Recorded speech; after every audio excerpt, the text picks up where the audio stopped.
Now we can use encryption to protect email. Usually this means public and private key pairs. I mean, it's possible to use symmetric encryption, but now we've got to make sure we all have the same key. So if you're going to protect email, you probably want to use asymmetric, where we can trade public keys and you can just validate that my public key is good. And if we use email systems like Microsoft Exchange, they'll handle all the keys for us. So we need to use digital signatures. We can use asymmetric cryptography to basically simulate the same security properties of a handwritten signature, but in digital form. The idea is if you handwrite something, if you handwrite your signature, it's supposed to be provable that it only came from you. So this is the digital equivalent of this. So what we're going to do is we can use encryption in a couple of ways. One, we could use our digital signature just to sign the email, and people would have to have the public key, our public key, to prove that it came from us. Or we can also use our digital signature, and we can actually encrypt the email as well, and that helps protect the digital signature as well. So let's take a look here. So we know that a digital signature goes like this. It's basically a hashing algorithm that uses the private key. So here's the sender with a private key. Here's the receiver with a public key. I am going to put this, whatever I'm sending, through a hashing algorithm. It's going to create a hash value.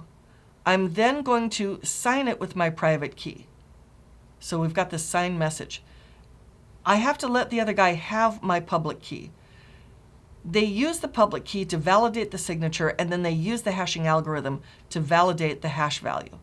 That's what a digital signature is all about. So it proves integrity and it proves source.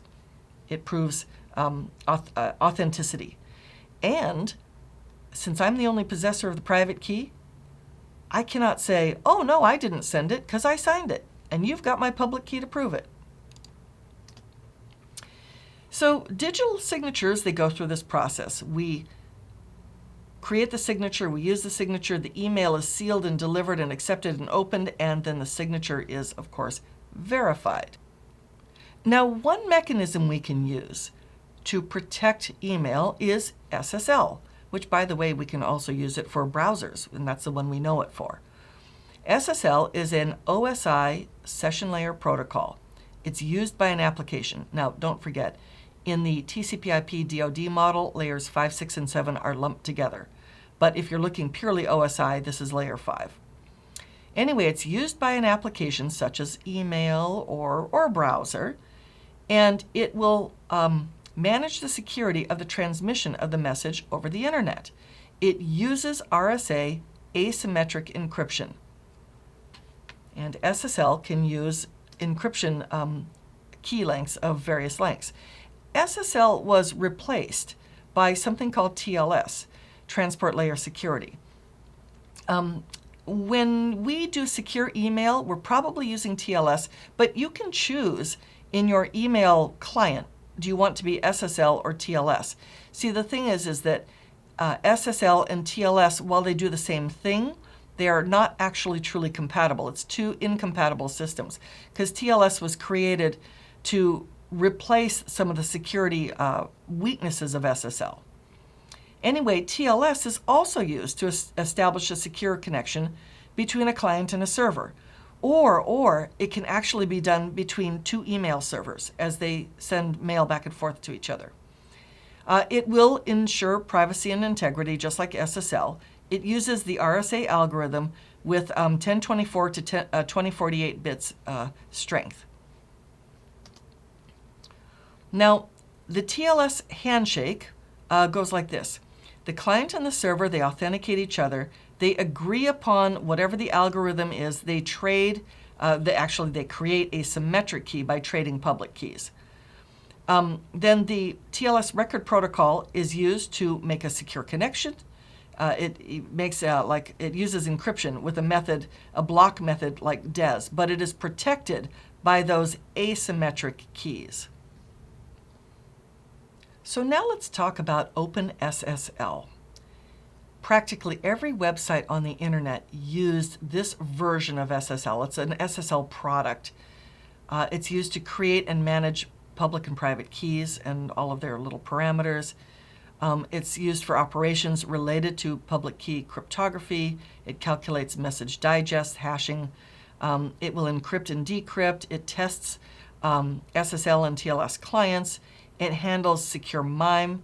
MIME is the basically the way of sending along with email. It's a way of describing things like attachments and rich text and things other than just plain ASCII text. So it can handle secure MIME, which is basically encrypting email messages and or attachments. And it can request and generate and verify timestamps. So it's a open standard, like you can see. It's a product, and it is also the one that was part of the notorious Heartbleed bug, because this particular implementation of SSL, which is what this product is, it's an implementation of SSL.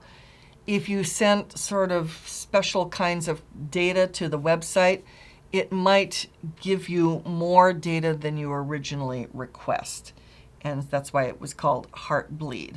It's interesting. You should look it up and read on it. So anyway, SSL has been patched. It is still the most common SSL mechanism that is in use on the internet today. There is something called the Cryptography Toolkit. So you have OpenSSL, and it's an open source cryptography toolkit. You can use SSL version 2, version 3, and TLS. It's a command line tool to use various OpenSSL functions. It can rotate keys, it can keep track of key versions, it can have safe default algorithms, safe key lengths, different modes. It can automate the generation of ciphertext signatures and what we call initialization vectors, which is basically salts to have different starting points so that the key is not so predictable. It can be done in Python, Java, or C++, and it has international Java support. There's pretty good privacy. Now, PGP was originally created by a guy named Phil Zimmermann. Now, Phil Zimmermann, he was from MIT, and he really liked the idea of the two-key system, but how do you do this without having a certificate authority? And so Pretty Good Privacy is a product that he gave away for free that would generate a key pair, public and private key, and you could then associate your public key with your email address, and you could store it up on a PGP server at MIT. And if somebody wanted to send you something, they would search the MIT server by your email address, get your public key, and put it on their key ring, so to speak. I mean, they download it, put it in PGP, which means now, if they wanted to send you a message, all they have to do is click you, and then the key is automatically used to encrypt, and then it sends over to you, and you decrypt. It was a really good system. The thing is that Phil Zimmermann believed in 128-bit encryption. And he released it, and it was adopted all over the world. But at that time, the US State Department did not allow the export of anything above 40-bit. And he refused to not release it. So he was sent to jail. That's what happened. So anyway, PGP was eventually bought by Symantec in 2010. But it was a method for creating asymmetric, self-signed asymmetric key pairs and trading those public keys on a publicly available server. And they were the keys would be associated with your email address. So you could authenticate and use cryptography when you were sending back and forth messages, sending back and forth files. So it could be for emails, messages, files, directories. You could digitally sign, you could compress, and you could encrypt and decrypt.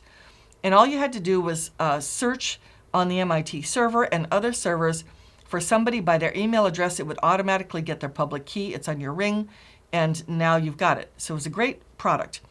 It was sold to Symantec in 2010, but some of the people at MIT decided to keep an open source version of it, and they called it GNU Privacy Guard, GPG, instead of PGP.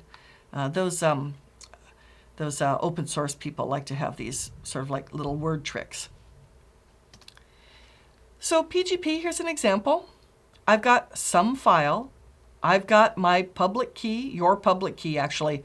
I downloaded your public key and put it on my keyring. I use your public key to encrypt the file. I email it, I FTP it, I something it, I sneakernet it, whatever to you. You receive it. You've got your private key to decrypt it, and you can see it then.